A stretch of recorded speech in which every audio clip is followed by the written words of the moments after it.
I was patrolling the main lobby of Horizon Dynamics, my work boots echoing steady thuds on the polished tile floor, when I caught a flustered voice muttering in Mandarin. I stopped, looked up, and saw an older man in a gray suit, clutching a briefcase, scanning the room like he'd wandered into a maze. Nobody noticed him. Everyone was too busy scrolling phones or gripping coffee cups like lifelines. I stepped forward, flashed a small smile. I asked, my voice calm and clear. He blinked as if he couldn't believe a security guard in a Navy uniform could speak Mandarin fluently. He responded, thanking me profusely, and asked for directions to the 15th floor conference room. I guided him, explained the elevator system, and watched him walk off, visibly relieved. Before I could resume my rounds, a delivery guy pushed through the crowd, asking in Spanish, ¿Dónde está la sala de conferencias B? I answered smoothly, pointing down the east hallway. Gracias, he nodded, hurrying off. Right then, a vendor nearby, staring at mislabeled boxes, turned to me in French. C'est pour quelle salle? I replied, Salle de conférence B, à l'autre côté, with a polite nod. He thanked me and left. I had no idea that, at that moment, Michael Hayes, the CEO, was standing a few feet away, coffee in hand, eyes narrowing, like he'd just witnessed a miracle. Excuse me, he said, his deep voice startling me as I turned. I'd worked here 13 years, patrolling floors, checking cameras, keeping order, helping with everything from lost visitors to employees' forgotten badges, but I never imagined one day I'd stun the entire company just by doing what I do best, speaking 9 languages. I'm Jacob Turner, 38, a security guard at Horizon Dynamics in Seattle, Washington. My night shift runs from 6 p.m. to 2 a.m., patrolling the lobby, hallways, and parking lot, making sure doors are locked, cameras are rolling, and nobody stirs up trouble. It was a Monday morning, 82 degrees Fahrenheit outside, the sun glaring through the lobby's glass walls, making the place glow. The clatter of dress shoes, ringing phones, and coffee aroma filled the air. I'd just checked the touchscreen directory, part of my routine to keep things running smoothly, when I ran into the Mandarin-speaking man. Helping people is just part of the job, but that day, everything changed. After assisting him, I continued my rounds, checked an open door on the 3rd floor, then headed back to the security control room to scan the camera feeds. That's when Michael Hayes appeared, tall, in a sharp navy suit, tie loose. His voice came from behind. That was Mandarin, right? I turned, caught off guard but staying cool. Yes, sir. You speak it fluently. His eyes were sharp. Yes, and Spanish, French, Portuguese, German, Arabic, Italian, Swahili, and I read Latin. But that doesn't really count. I said it straight, no bragging, just facts. Hayes blinked, like his brain was rebooting. 9 languages? Yes, sir. What's your name? Jacob Turner. Mr. Turner, got a few minutes? I'd like to talk in my office. I hesitated, not out of fear, but that reflex you get when you're used to being overlooked. Who invites a security guard to the 18th floor, where the air smells of leather and citrus, like money has a scent? But I nodded. Sure. Hayes held the elevator door, and we stepped inside. The soft hum filled the silence. I glanced at my worn shoulder bag, where I kept the leather-bound notebook my father, Robert, gave me as a kid. Its tattered pages, filled with vocabulary from Mandarin to Swahili, were my only link to the dreams I once had. 13 years, I said, breaking the quiet. Been here, 13 years. Never thought I'd get called up here. Hayes gave a faint smile. Things can change fast, Mr. Turner. The elevator dinged. I stepped out, my boots barely making a sound on the glossy wood floor of the 18th floor hallway. Hayes' assistant, a young woman in a gray suit, stared wide-eyed, but he nodded for her to open the office door. His office was vast, a world map looming behind his desk, countries marked with colored pins. On a side table, a tray of espresso cups, photos of his 2 daughters, and a dusty award from a Brussels conference. Have a seat, he said, pointing to a chair across from him. I sat, hands clasped, eyes scanning the room. Not in awe, just observing. Hayes sat down, leaning forward slightly. I'll be straight with you, Turner. I didn't expect this conversation today, but I just saw you switch between 3 languages, like flipping a switch. Why's someone like you working security here? I looked out the window, Seattle's sunlight streaming through, then back at him. You got time for the truth. I wouldn't ask if I didn't. I took a breath, rubbing my hands like warming up the world. I was born in Dayton, Ohio, only child. My dad, Robert Turner, was a plumber. My mom, Nancy, worked as a caregiver in a nursing home. They didn't have much, but they pushed education like it was religion. I got a full ride to Kent State, majored in linguistics, was halfway through a master's when my mom got sick. I dropped out to take care of her. 6 months later, my dad had a stroke. Everything fell apart. I paused, memories flickering like an old film reel. I worked whatever I could, grocery stores, hospitals, temp gigs, then security here, offered me night shifts. It paid the bills, let me look after my little brother. When he was a kid, now Owen's 24, a car mechanic in Albuquerque, standing on his own, doesn't need me anymore. But the languages, I went on. I never let those go. I borrowed textbooks, listened to tapes, read newspapers in 5 different tongues to stay sharp. My dad's notebook, packed with words from Mandarin to Swahili, is something I carry every day. It's what keeps me feeling like I still matter. I touched my bag, feeling the notebook's weight. Most people don't ask. They see the security uniform and assume they know me. Hayes listened, unblinking. The word assume hung between us. He exhaled slowly. You ever think about doing something else? Sometimes, I shrugged. But it's hard to dream when rent's due. Silence settled, heavy, but sharp. Hayes grabbed a notepad, jotted a few lines. What are you writing? I asked. Ideas, he said, eyes glinting. A big one. When the talk ended, I headed back to the security control room downstairs. The air was warmer, walls scuffed from carts, a faint whiff of stale coffee lingering. I tucked the notebook into my bag, thinking of my dad, Robert, who stood up to Patricia Coleman 2 decades ago. She'd wanted him to join a shady Seattle real estate deal, but my dad, with a working man's pride, said no. I didn't know that choice would come back to haunt me. Late that afternoon, Hayes showed up at the security room, catching me off guard. Can you help with some Portuguese for an urgent meeting? He asked, his tone almost challenging. Just a few minutes. I nodded, followed him to conference room 4. Inside, 4 execs from Sao Paulo sat around the table, awkward, without their translator. I walked in. My security uniform, standing out among their pricey suits. Boa tarde, I said, voice clear.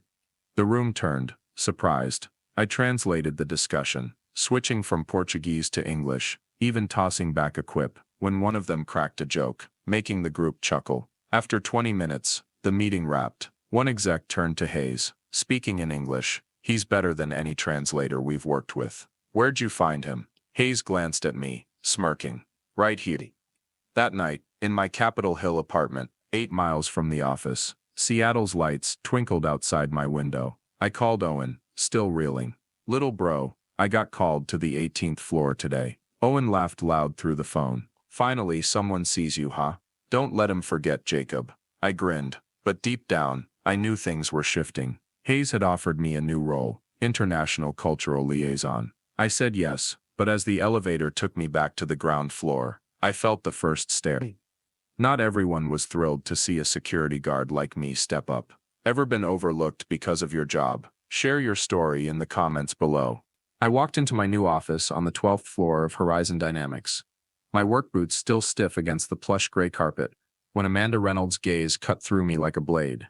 The international operations manager stood by the conference table, arms crossed, eyes narrowed, as if to say I was an outsider who didn't belong. I took a deep breath, trying to stay calm, but it felt like the whole room was whispering behind my back. It had only been a week since Michael Hayes, the CEO, pulled me from the security control room and thrust me into the role of international cultural liaison. 1 week, and I could already feel the skeptical stares, sharp as knives. I wasn't wearing the security uniform anymore, but the new navy dress shirt and red tie still made me feel out of place. This office, with its glass walls overlooking Seattle's skyline and the scent of fresh printer paper, wasn't meant for someone like me. At least, that's what Amanda wanted me to believe. I set my shoulder bag on the desk, feeling my father Robert's leather-bound notebook inside. Its worn pages, filled with vocabulary in 9 languages, reminded me I deserved to be here. But as Amanda turned away, muttering to a colleague, I knew this journey wouldn't be easy. My first day in the new role, I was tasked with handling a contract with Brazilian partners. I sat in a small meeting room, fluorescent lights glaring down on a thick stack of documents. The contract, about shipping cargo from Sao Paulo, was riddled with translation errors the previous team had overlooked. I read through, red pen circling sloppy phrases, then rewrote them in precise Portuguese, adding notes to clarify terms. When I emailed the partners, I threw in a friendly greeting in Portuguese, and they replied quickly, praising my attention to detail. Michael Hayes got a copy of the email and nodded at me in the hallway later. "Nice work, Turner," he said, his voice low but approving. I smiled, but the moment was fleeting. By lunch I overheard murmurs in the break room. Ethan Brooks, a marketing guy, sat among colleagues, his voice loud enough for the floor to hear. "Promoted on a favor, obviously," he said, glancing my way. "A security guard, suddenly on the 12th floor. Who buys that?" The group snickered, a few eyes darting toward me. I gripped my coffee mug, swallowing the heat rising in my chest. That night, back at my Capitol Hill apartment, 8 miles from the office, Seattle's lights flickered outside my window. I pulled out my dad's notebook, flipping through its pages, reading the words he'd written in blue ink 20 years ago. "Your voice is power, Jacob," he used to say, sitting at our kitchen table in Dayton, Ohio, when I was just a kid. He taught me my first Spanish words, then pushed me to keep going. French, Mandarin, more, even when Mom got sick and money ran dry. This notebook was his legacy, the thing that kept me grounded through the worst days. But now, with Ethan Brooks' words echoing in my head, I wondered if I really belonged on the 12th floor. My phone buzzed, snapping me out of it. Owen, my little brother, was calling from Albuquerque. "How's the big shot doing?" he teased, his voice warm. I told him about Ethan, about Amanda's stare, about feeling like the whole company was waiting for me to fail. Owen cut me off. "Don't let anyone look down on you, Jacob. You know how good you are. Show 'em." I smiled, a weight lifting, like he'd reignited a spark inside me. The next day, I decided to act. A project with German partners was stalling over communication issues. Amanda assigned it to another team, but I volunteered. "I can help," I said in the meeting, her eyes cold but nodding. Ethan Brooks, sitting across, smirked. I invited him to collaborate, not to make peace, but to prove a point. "You know German, right?" I asked, voice steady. He shrugged, cocky, enough to get by. But when we joined the video call with Berlin, Ethan floundered fast. His German was clumsy, making the partners frown. I stepped in, speaking fluently, explaining contract terms in precise German, even tossing in a light joke that got the partners laughing. The call ended with the deal signed, and a thank you email from Berlin went straight to Hayes. Ethan sat there, face flushed, silent. After the meeting, he muttered a reluctant apology. "I was wrong, Turner," he said, eyes on the floor. I nodded. No need for extra work. But inside, I knew this was just a small win. That night, alone in my apartment, staring out at Capitol Hill, I reflected on the past few days. This new role was a chance, but also a burden. Every step I took, every contract I handled, felt like a test the whole company was grading. I opened my dad's notebook, flipping to a page with resilient in English, next to keen core in Vietnamese, a word I learned when Mom was sick. Dad used to say, "Resilience isn't about not falling, it's about getting up every time you do." I closed my eyes, took a deep breath, feeling resolve surge back. But the next morning, an email from Patricia Coleman's assistant landed in my inbox. "Miss Coleman wants to meet you Monday," it read, short but heavy as stone. I'd heard Dad talk about her, the woman who tried to pull him into a shady Seattle real estate deal 20 years ago, and he refused out of pride. Now she wanted to face me. I knew the real fight was just beginning. Patricia Coleman looked at me like I was Horizon Dynamics' biggest mistake, her gaze icy enough to cut through me as I stepped into the 17th floor conference room. The board member stood at the end of the long wooden table, silver hair neatly swept back. Her voice sharp as a blade when she mentioned my father Robert, as if he were a stain on her past. "You're Robert Turner's son, aren't you?"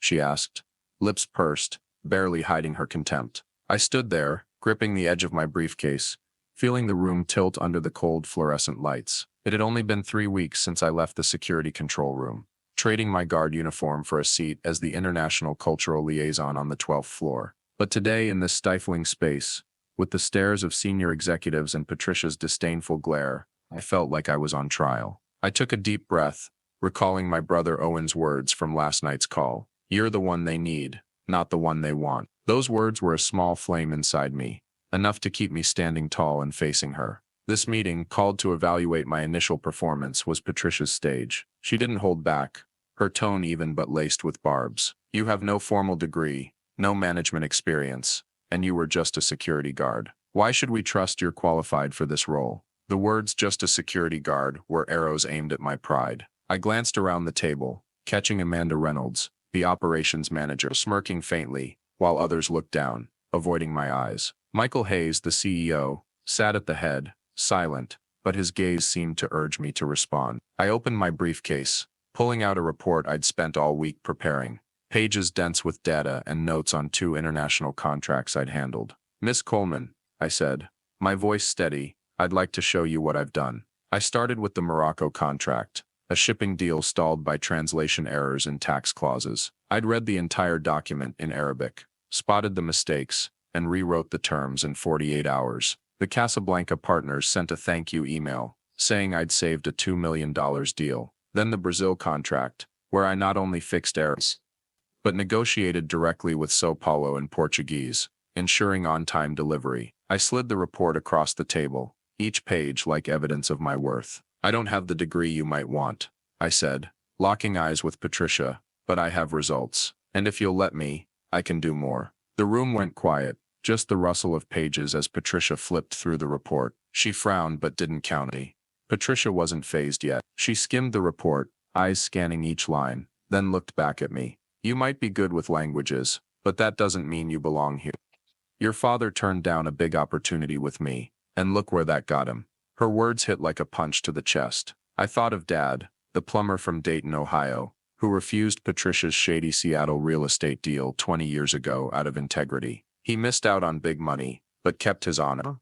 I clenched my fists, feeling my father's notebook in my bag like a talisman. "My father made the right choice," I replied, voice low but firm. "And I'm here not to be liked, but to prove I'm useful." In that moment, I saw Patricia blink, just for a second, enough to know she was caught off guard. Hayes, still silent, gave a subtle nod, as if he'd been waiting for that line. I pressed on, outlining a plan to improve international communication, from language training for staff to streamlining multilingual contracts. As I finished, an email pinged on Hayes' tablet. He read it quickly, then addressed the room. Casablanca just sent direct praise for Jacob's work. They want him leading their next project. Amanda frowned, and Patricia just stared at me, saying nothing. The room started to murmur, a few glances now landing on me differently. Not quite respect, but at least curiosity. After the meeting, I stood in the hallway, looking through the glass at Seattle's streets, the air still warm at 80 degrees Fahrenheit,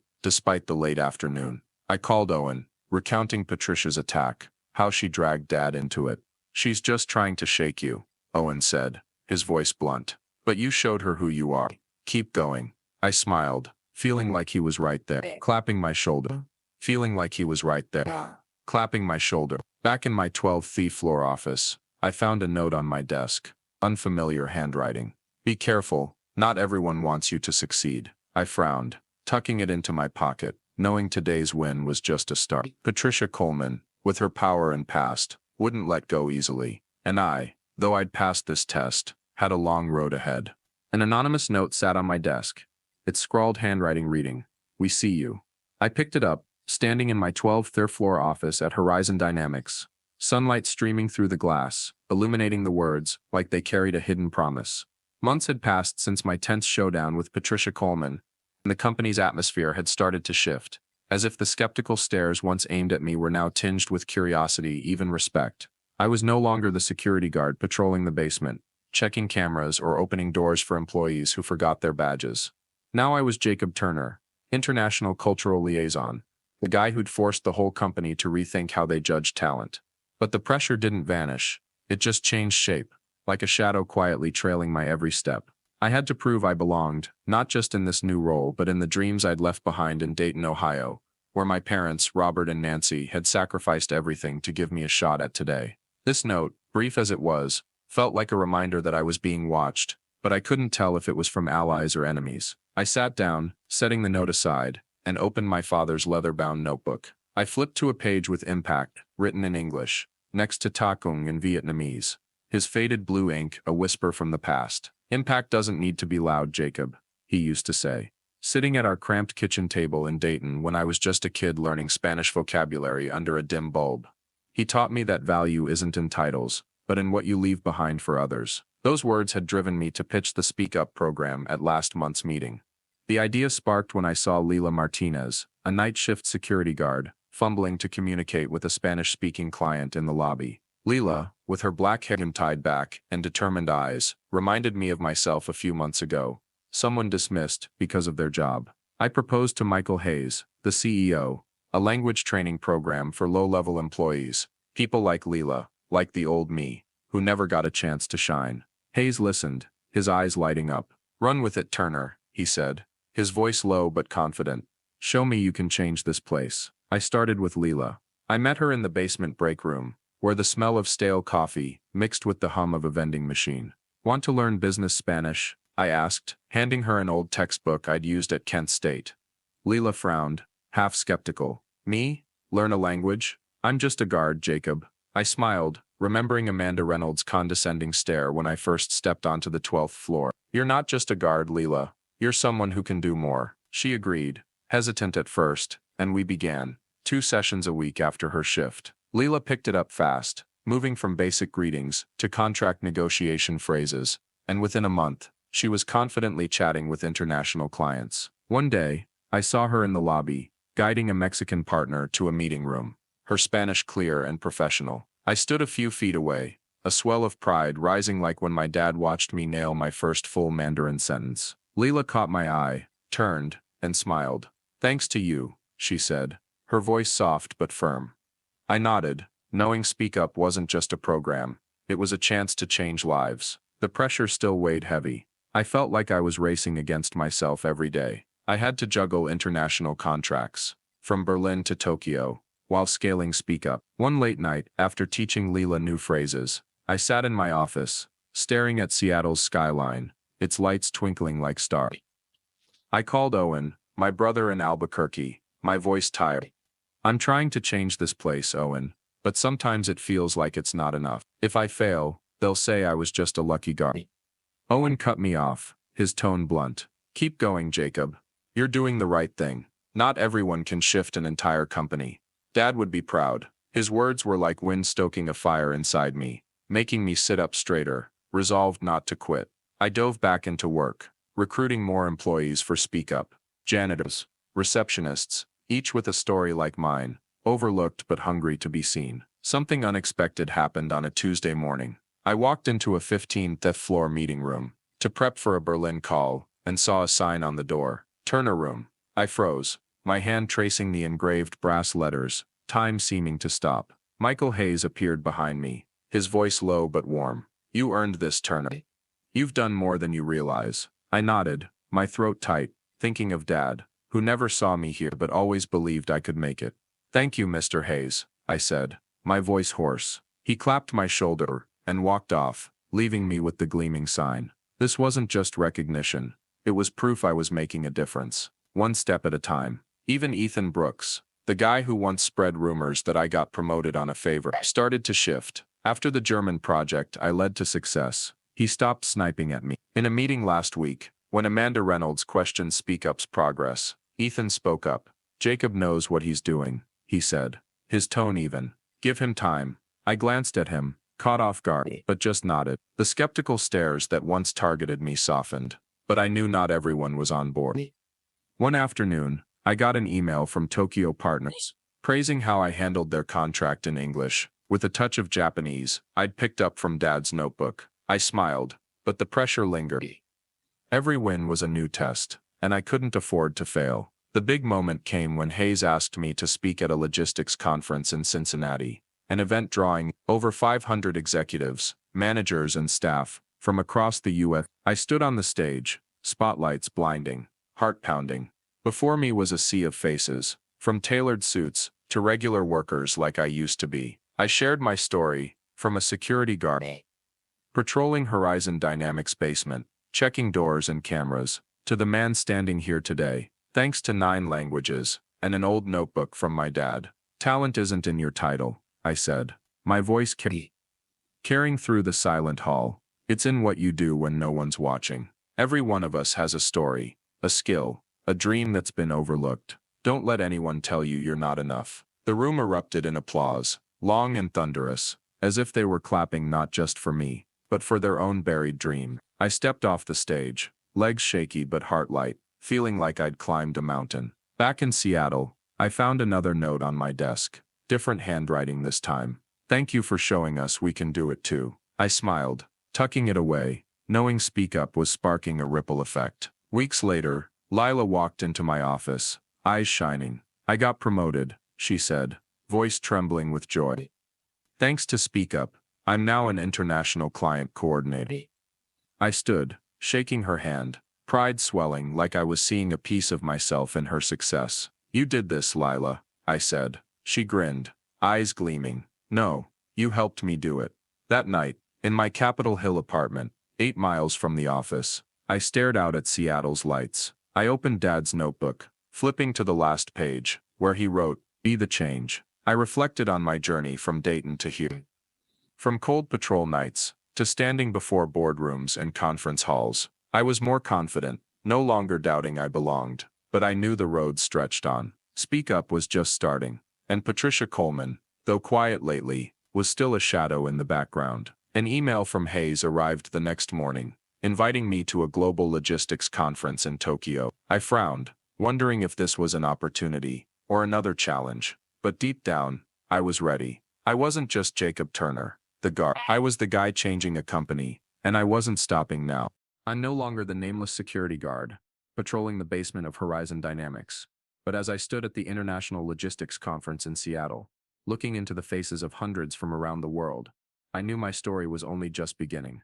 A year had passed since the day Michael Hayes heard me speak 9 languages in the main lobby, and pulled me from the security operations room to the 12th floor, where I faced the skeptical gaze of Amanda Reynolds, the hostility of Patricia Coleman, and the rumors spread by Ethan Brooks. Now, the company atmosphere had changed, as if Seattle itself, with its clear skies and 75 degrees Fahrenheit weather, was smiling at me too.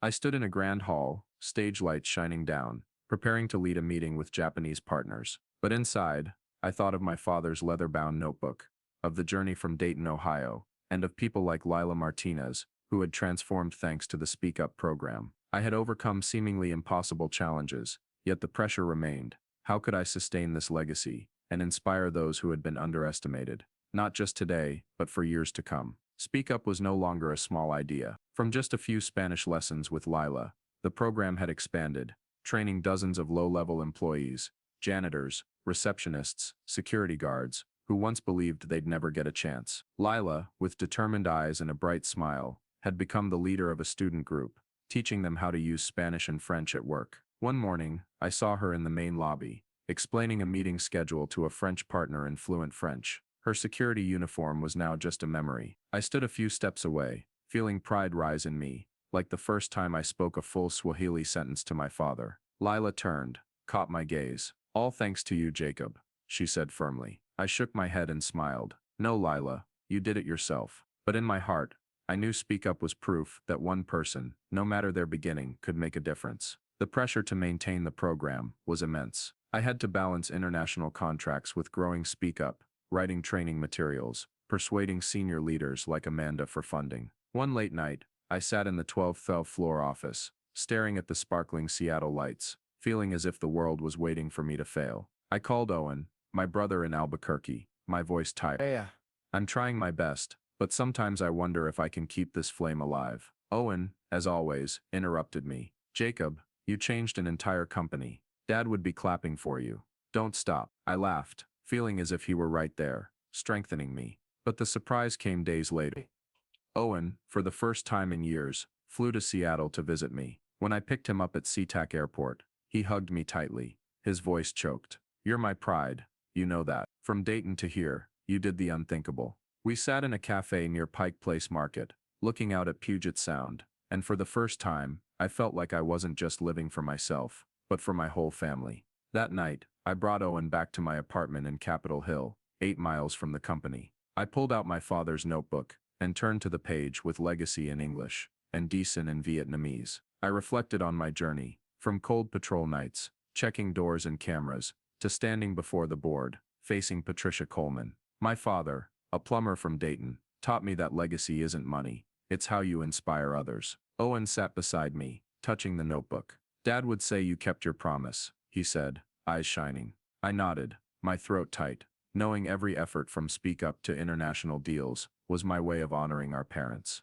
Recognition came from an unexpected place. One morning, I received an internal email from Patricia Coleman, the one who had once tried to destroy me. Mr. Turner, she wrote, speak up is a remarkable initiative. I look forward to seeing it grow. No apology, but I didn't need one. Her recognition, however cold, was proof that even the most powerful had to acknowledge my worth. I archived the email, feeling like I had just closed an old chapter. But the real test came at the International Logistics Conference. I was tasked with leading a meeting with a major company from Tokyo. I had taught myself a bit of Japanese from my father's notebook, and when I entered the meeting room, I opened with a simple Japanese greeting. Konnichiwa, yoroshiku wa onegaishimasu. The room was stunned, then smiled. I switched to English to explain contract terms, but that greeting broke the barrier, making the meeting smooth. Afterward, the Japanese team leader shook my hand and said through a translator, "You are a valuable asset." I smiled, thinking Japanese, my 10th language, was my father's final gift. The pinnacle came one evening at Horizon Dynamics. Hayes summoned the entire company to the main lobby, where I once patrolled. He stood on the stage, voice ringing out, "Today we honor someone who changed how we work, Jacob Turner." The lobby erupted in applause as I walked up, heart pounding, to accept an internal award for my contributions. Lila stood in the front row, clapping the loudest, eyes gleaming. Amanda Reynolds, now less cold, nodded at me. Even Ethan Brooks, once an enemy, clapped, albeit reluctantly. As I held the award, I looked out over the crowd, thinking of my parents, Owen, and the nights I studied languages under dim light in Dayton. "Thank you," I said hoarsely. "But this isn't just my story. It belongs to everyone who was underestimated, but never gave up." After the ceremony, Lila found me in the hallway. "You gave me a chance, Jacob," she said, voice trembling. "Now I lead a group and speak up, and I won't stop." I shook her hand, feeling like I was passing the torch. Employees throughout the company began calling me the Changer, a nickname that made me proud, yet humbled.